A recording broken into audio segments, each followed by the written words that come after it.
Hey everybody, it's Jeremy. Welcome back to our Nazca game. This is turn 7. Let's jump into things. Okay, so right off the bat, we have the big one.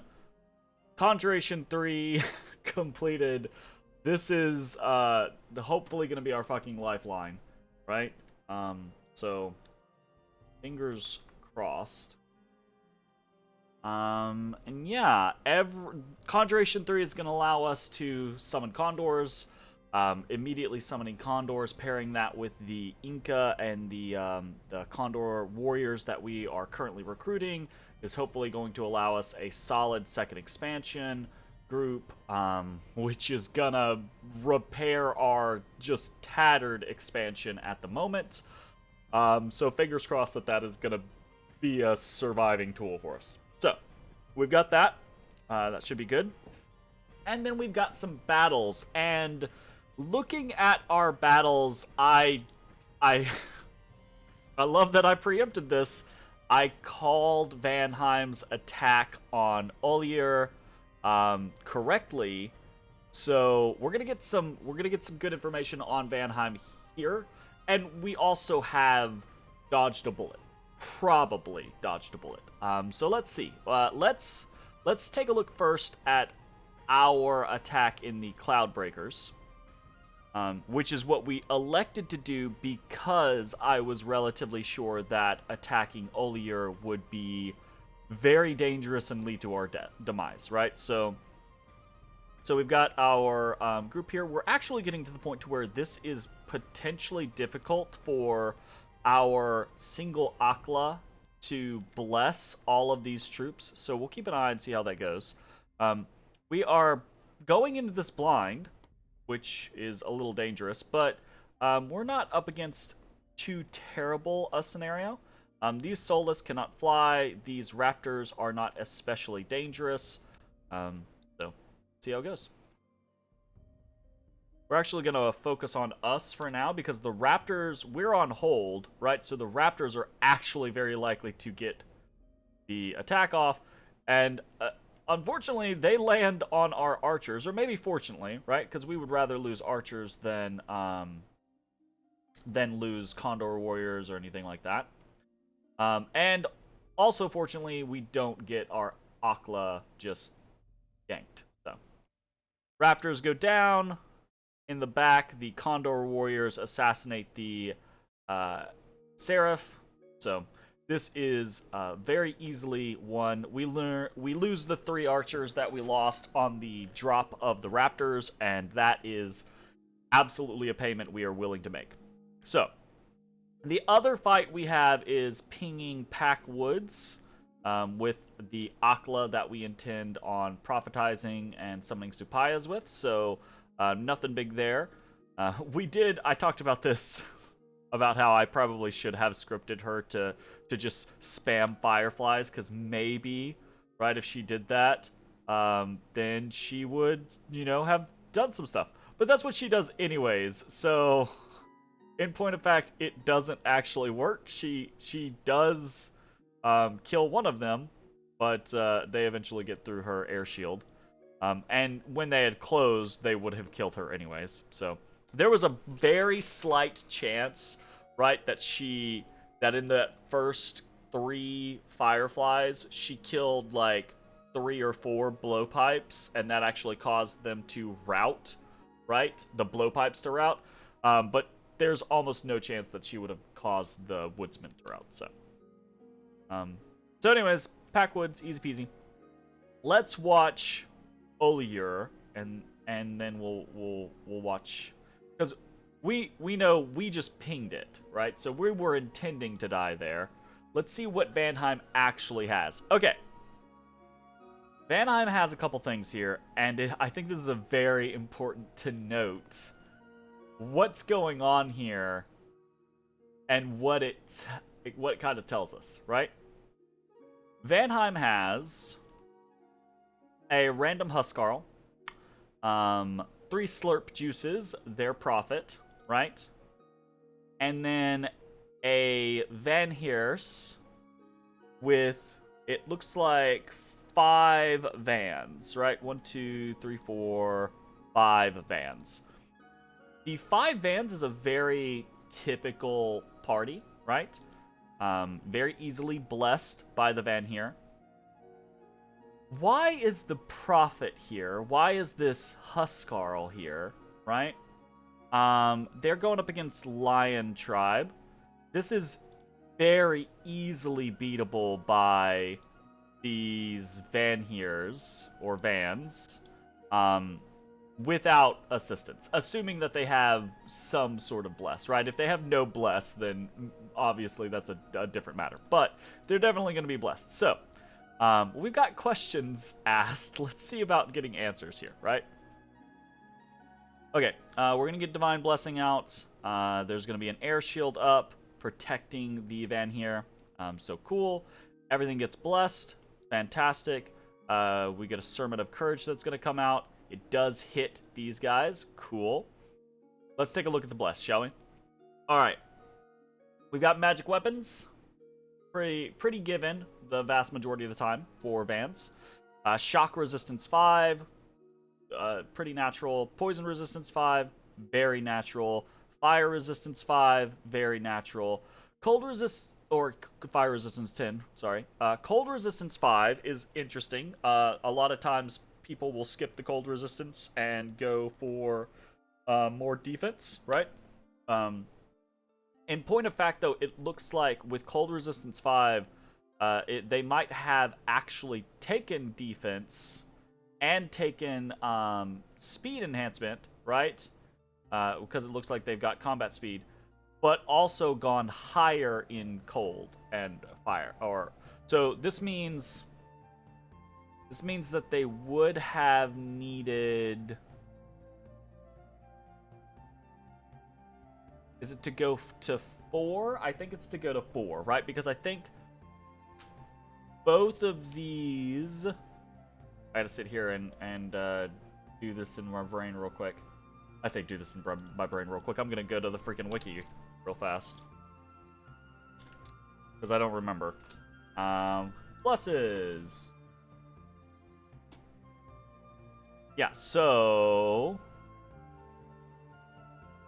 Alright, exactly what I was thinking, right? So, like, air shock resistance 5, minor shock resistance, is just air 1, right? Swiftness, which is the 30% combat speed, and defense is 3 air, right? So to get them both, you need 4 air. Most people, when they're doing the Rainbow Bless, right, they just do the 3 points in everything, which means you can't do minor shock resistance and swiftness, right? That's why a lot of times you'll see just major shock resistance, right, for the shock 10, or you'll see just swiftness, right? But Van has decided to put the extra point into air and the extra point into water because they're doing the same thing with water with the minor cold bless and the defense skills. So we know this means at least air 4, or not at least, but this means air 4, water 4, right, on their bless. The fire 10 is just fire 3, right? They have strength 2, right, which is going to be a earth 3, right?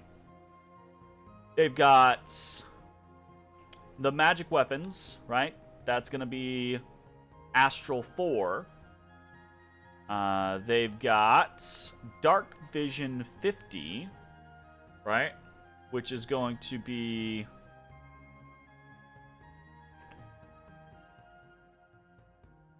That should be nature, actually.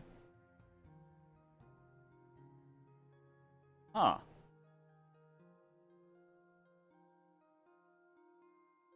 Huh.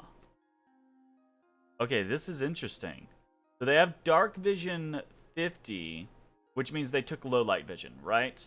And then they have Major Poison Resistance, Minor Poison Resistance, right? So this means that they have 4 nature. And then they have Blood Surge, right? Which is Blood 4, okay? But what we don't see on here is death, right? And it would make no sense almost at all for them to not have death in this bless, which means they have an incarnate death bless, and their god is not awake, which is obviously or pretty common, right? Like why take an awake god as Van? But that's interesting. Okay, so that means they are working with Fire 3, Air 4, Water 4, Earth 3, Astral 4, Death of 5 or higher, right? Nature 4, Blood 4. That's a pretty invested fan. In point of fact, like how okay, I'm really curious. Let's just watch out this battle, and then we'll go kind of like recreate that bless, because I'm really curious as to. Well, actually, can I just do that in the builder? Dom 5 God Builder.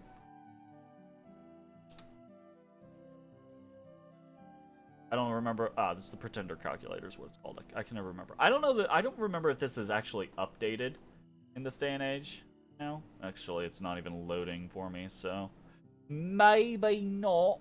Oh, it's loading now. Okay, hold up. Ban. Here, let me flip over so you guys can actually see some of the stuff I'm doing. I don't know if this stuff is. I don't know if the Pretender Calculator is actually up to date. I have no idea. I don't use the Pretender Calculator very often. Normally, I just do work in the actual game itself. I'm blind. There's Vanheim. So 1, 2, 3, 1, 2, 3, 4, 1, 2, 3, 4, 1, 2, 3, 1, 2, 3, 4. At least 5. 1, 2, 3, 4, 1, 2, 3, 4. Right? That's very expensive. That is very expensive. Right? I mean, Frostfather being that quintessential one to always go for, right? But that does not. I mean, I guess, right, like, you could still have pretty good scales, right? You could still take, like, Growth 3, you can, you know, take some magic if you want to, like, nerf your stuff. Like, there's options. Obviously, right, he's taking, like, Dom 5, at least. So he's gonna have to deal with some particulars there, and that's if it's just Death 5, right? Like higher death means he's dealing with way worse scales, right? So what would he even be going for if he had an incarnate bless? Or I mean, I guess technically,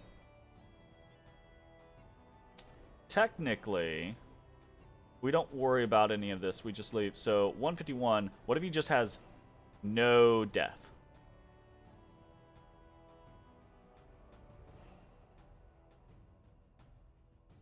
That actually makes sense.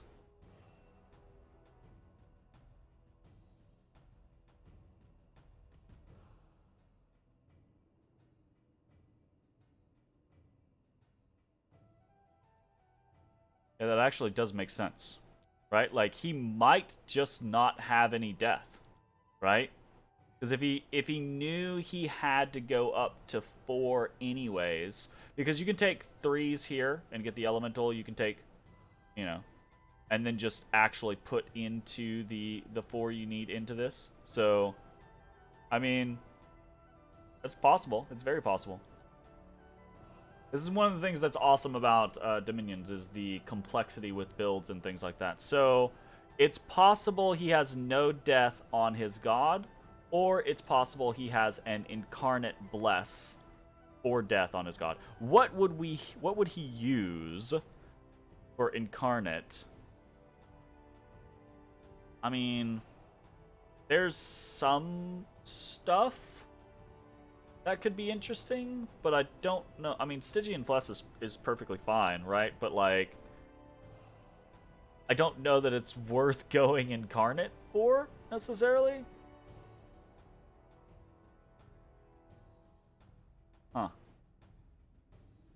Yeah, this is... I do not know.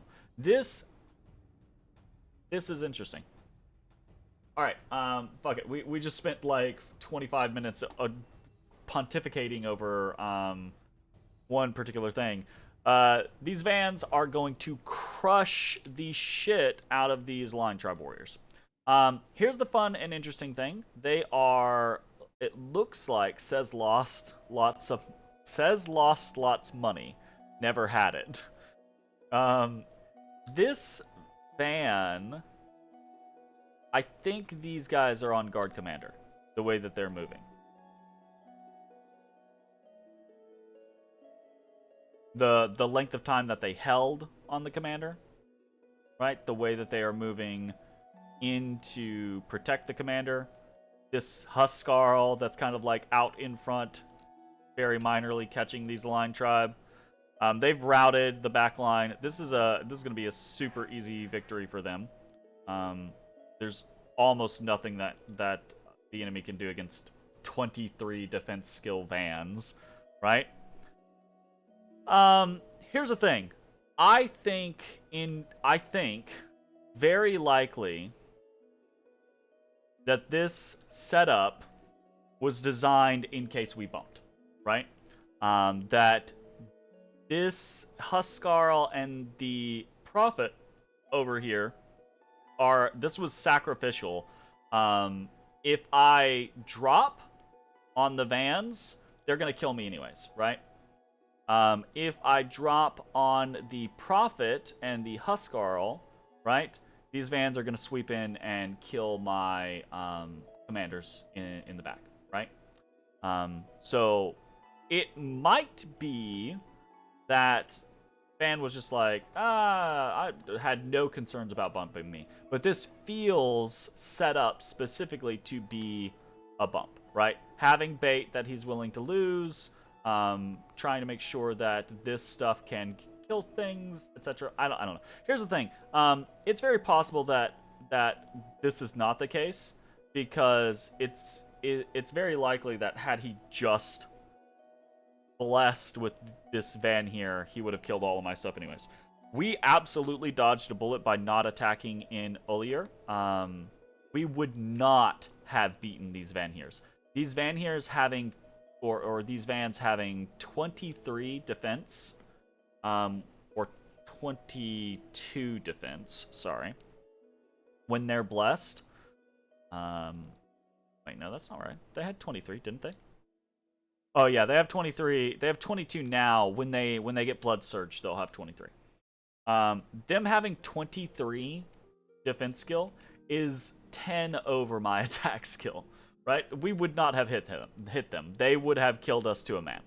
They would have murdered the ever-loving shit out of us. So, very, very, very lucky that we did not, or that we decided to go to Cloud Breakers instead.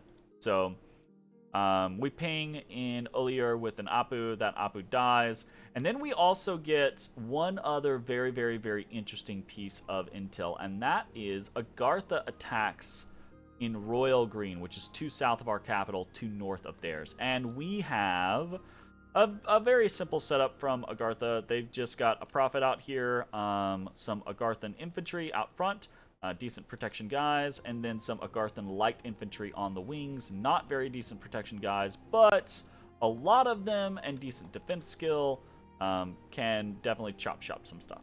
So these things, these are on hold, all right? These things look like they're on attack rear.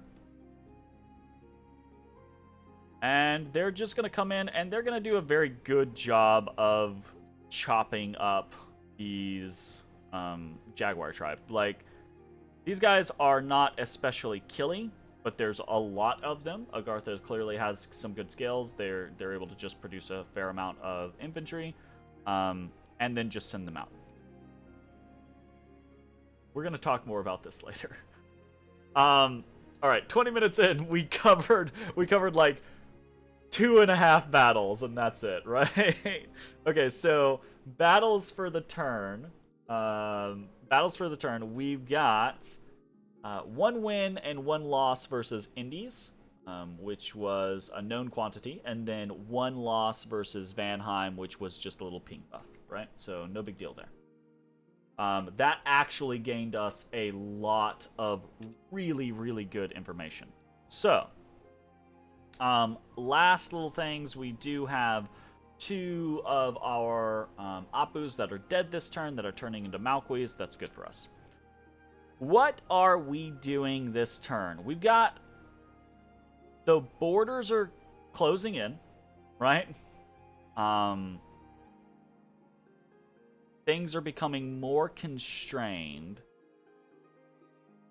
What are we going to do about it, right? We're going to do a couple of different things. Let's talk about Van first. I reached out to Van, actually, I think Van reached out to me in the immediate aftermath of this, and we didn't negotiate a nap or anything like that, but we talked briefly about borders, and just because basically they asked if I was going to contest Mines of Despair. I don't really have any intentions of contesting Mines of Despair. I'm actually very happy with what I have right here. I have 1 out of the 3 contested provinces with my Van neighbor. I'm fairly happy with that, right? I have 1 of the contested provinces with my Ashdod neighbor. Fairly happy with that. I have none of the contested provinces with my Agarthan neighbor or whoever the hell this neighbor is, right? So that is what I would rather focus on. So I basically told Van straight up, yeah, no, don't worry about Mines of Despair. I have no intention of hitting it. You're free to go at it, right? I'm looking elsewhere. So we have at least somewhat minorly friendly relationships with Van at the moment. That's great. We see no Ashdod armies, right? That's good for us. We're going to be moving a scout northward to try to ascertain what's going on with their expansion. Trying to figure out, do they have an aggressive bless, basically, right? And then we're moving a scout further south to try to get more eyes on what's happening in Agartha. And then we're moving a scout further south to try to figure out who is below Vanheim. And to the west of Agartha, specifically, right? We have a couple of different moves that are potentially risky this turn. And the biggest of them is that we are sending a expansion party into Satrandith.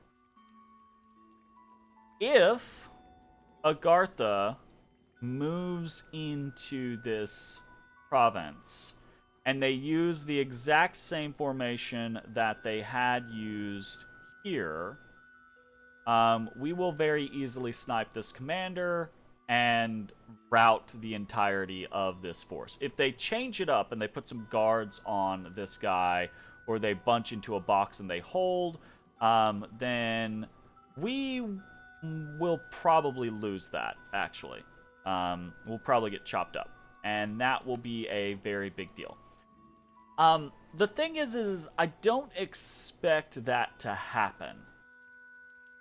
I do expect to get coalitioned very early on. I do expect 2 to 3 people to attack me.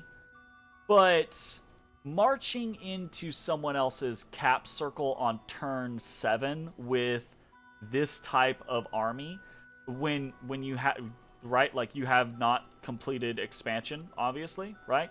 I mean, who would have completed expansion at turn 7? That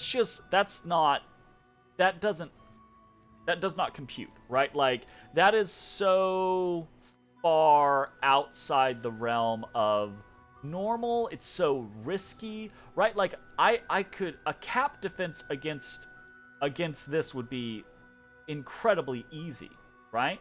You know, so it is a possibility that he moves to Satrandith, but it is extremely unlikely, I think, right? So what we're really doing here is we're really trying to go ahead and take this and say, okay, hey, we're here, right? Hello. And then position ourselves for one of these two, because it's very likely that he is going to move this army into one of these two provinces, right? That makes the most sense. So, whichever province he moves into, though, he's not going to be able to move to the other one the following turn easily, right? These guys are too low map move, right?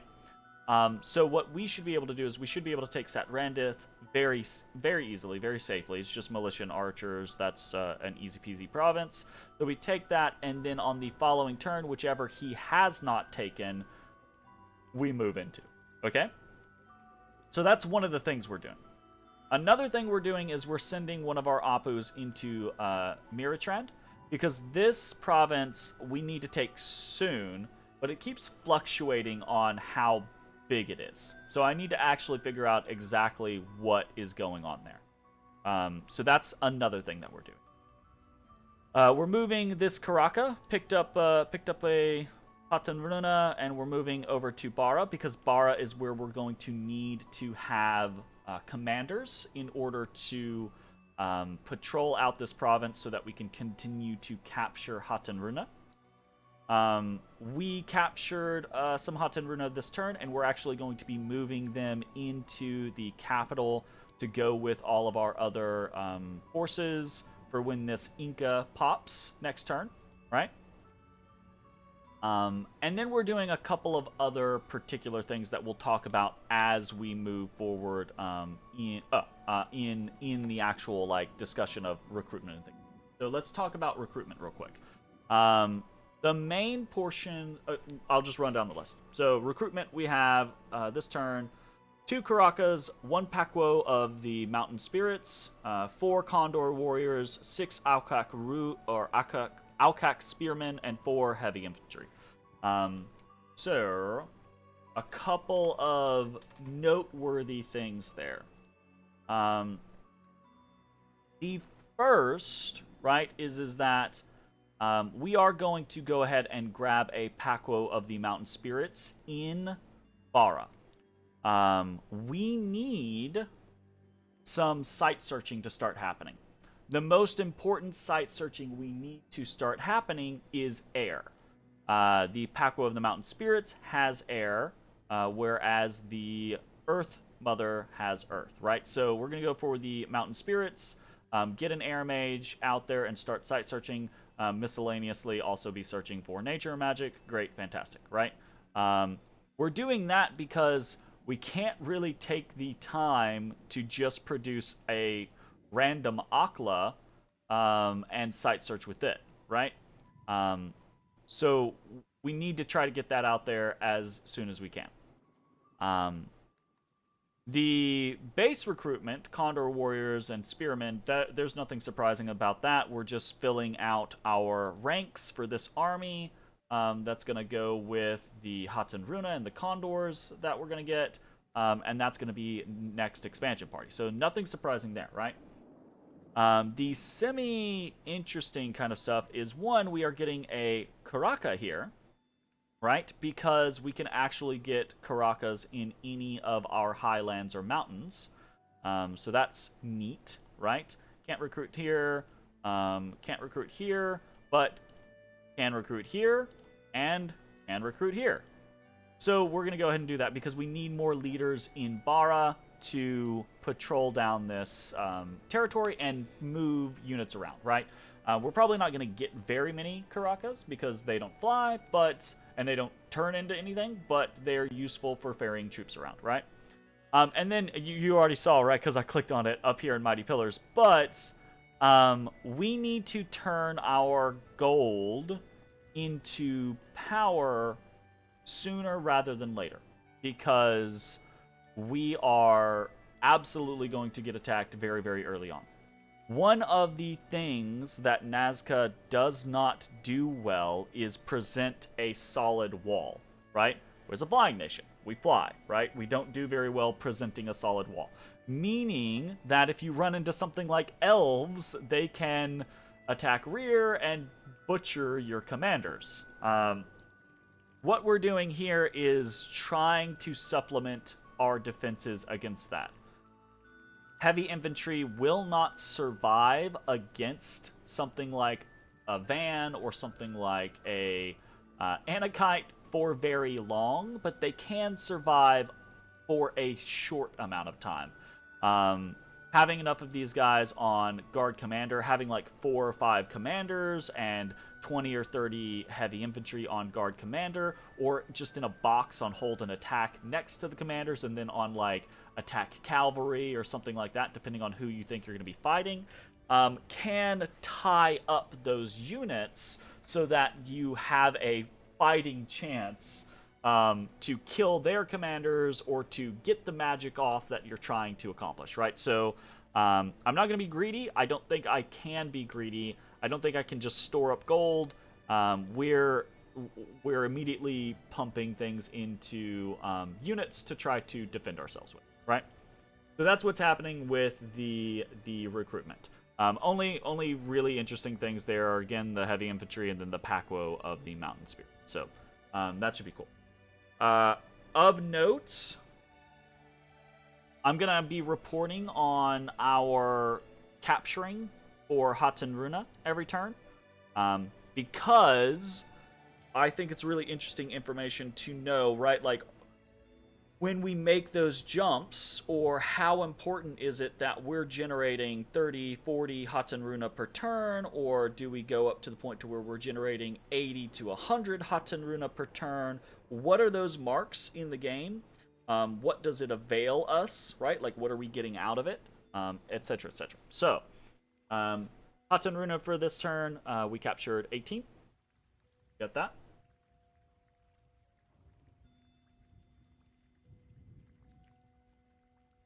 Next up, we have rituals. So this is actually the first ritual that we've cast of the game.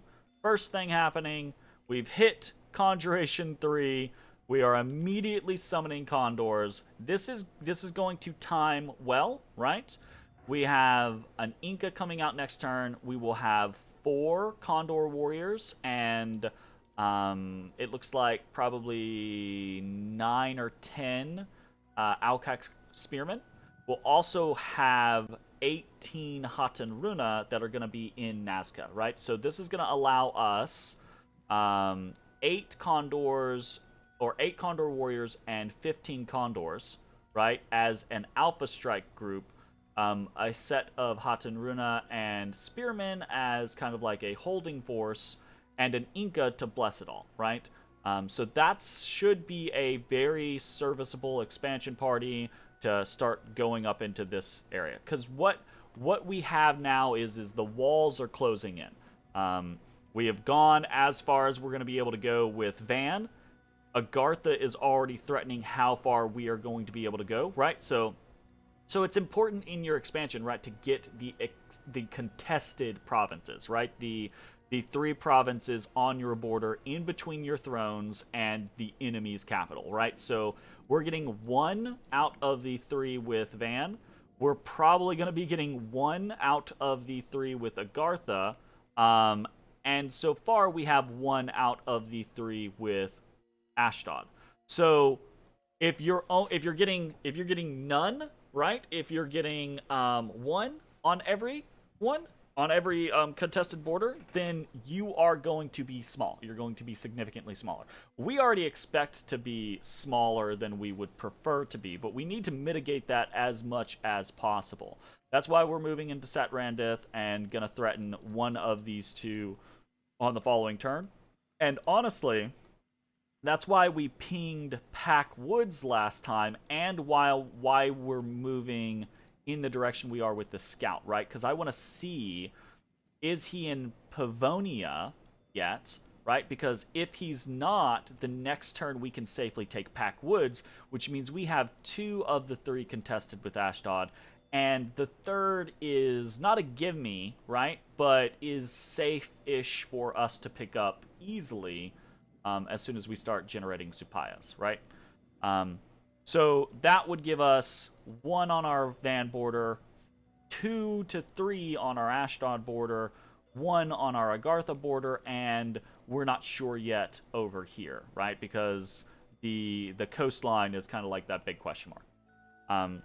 So that's the generalized game plan. That's kind of like where we're going for. So I talked all of that noise about we're summoning condors, and then I didn't put up on the thing. Rituals for this turn: 1, summon condor. That is a big deal. That is going to allow this other army the strength it needs, because without these 15 condors, we could throw this next group at these woodsmen, and they'll probably win, but they're going to get banged up. They might not win another fight. They'll definitely not win against these Sound of Cephalians, right? Like, so these condors are a big deal. What's also a big deal is the fact that we only have 3 air gems right now. So we haven't gotten lucky in any of our events with more air gems. We have with other gems, but not air gems. We haven't gotten lucky in finding a site, a Site 0 site, which is unfortunate. We haven't been very lucky in trade requests, right? I've been asking people over and over and over again, and people are very reticent to trade with. Or either they don't have, right, the air gems, that they can't trade with us for air gems, or they don't want to trade with us for air gems because, 1, we're Nazca, or 2, they're an air nation and they need / want their air gems, right? So, unfortunately, we have not been able to close. We could potentially alchemize. But I don't know that we're gonna do that, right? So we're gonna see how this goes. I really want to get this Paco out and start site searching a little bit, and then we'll see how things turn out. So last thing that we really have for this turn, right, is prophetization, or we are prophetizing our Malqui priestess Calypso, right? So let me go ahead and put that up there. So our god Odysseus will have his Calypso. And this is a big deal because we're probably going to have this prophet for the majority of the game. Especially if it's a short game for us, right? Because next turn, this prophet is just going to be set to summon Supayas, and they're going to do that for every turn for the rest of forever, right? Two Supayas per turn it seems small, right? And it honestly kind of is, but again, this will be turn 9 is when we will get the first 2 Supayas. So that means turn 19 we have 20 Supayas. 20 Supayas blessed with the bless that we have is not nothing, right? They can actually hit relatively hard. They can be relatively annoying to deal with, especially if you don't have magic weapons. And they are a force that allows us to go underwater, right? So it's not the end-all be-all or anything like that. It's not like, oh yeah, we've got our prophetess, now we're gonna Supaya everyone's face. But it's a large boon for where we're going, right? So very interesting. A lot of information gained this turn with Van, avoiding that bump with Van, getting to see their bless, and then getting to see Agartha come in, right? The troops that they're utilizing, the kind of setup that they're utilizing, and the understanding of where our borders are kind of going to lie in the near future. So let's actually take this real quick and check this, right? So we have 1, 2, 3, 4. We will easily have 5, 6, 7, 8, 9, 10. Okay? These are very easily kind of like claimed. This is not, right? It is entirely possible that Agartha pokes into this, but this is relatively dangerous. This is the reason why we're kind of skipping it, right? So it is possible, right, that we end up having to contest Agartha for this location. But assuming that we do not, and Agartha gets one of these 2, we are sitting at 1, 2, 3, 4, 5, 6, 7, 8, 9, 10, 11, 12. Then we have a 13th that we are hoping to take from Ashdod, right? I'm not going to count the underwater province right now. So 13th for now. And then the hope is that we will get at least 2 of these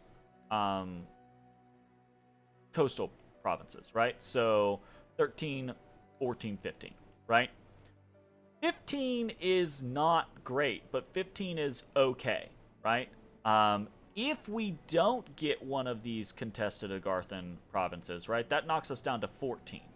If Hinnom, or Ashdod rather, is here and they take this next turn, right, that knocks us down to 13. And that's where we start to get to the point to where that's too small, right? Like we're going to get got regardless, but being too small when the trigger is pulled is going to weaken our ability to respond to anything. So, I think we still have enough of a timeline, thanks to, honestly, the lay of the land, right? The borders that we have. I think as long as Agartha doesn't surprise us and have, like, an army here or here, and then they hit both of these, and as long as Ashdod doesn't take Pack Woods this turn, I think we're going to be, or is sitting in Pavonia next turn, waiting to take Pack Woods, right? Either or. I think we are hopefully in a good position, but we might like come to the coast and find out that all of this is already taken, right? So, fingers crossed that is not the case. Yeah, we'll see how it goes. Anyways, that's gonna be it for the turn. Thanks for watching. We'll see you next time. Bye-bye, everybody. Hey everybody, thanks for watching. If you enjoyed the video, consider leaving a like, commenting, or subscribing. It really helps me out. If you'd like to see me live, head over to my Twitch at twitch.tv/thedistanthorizon.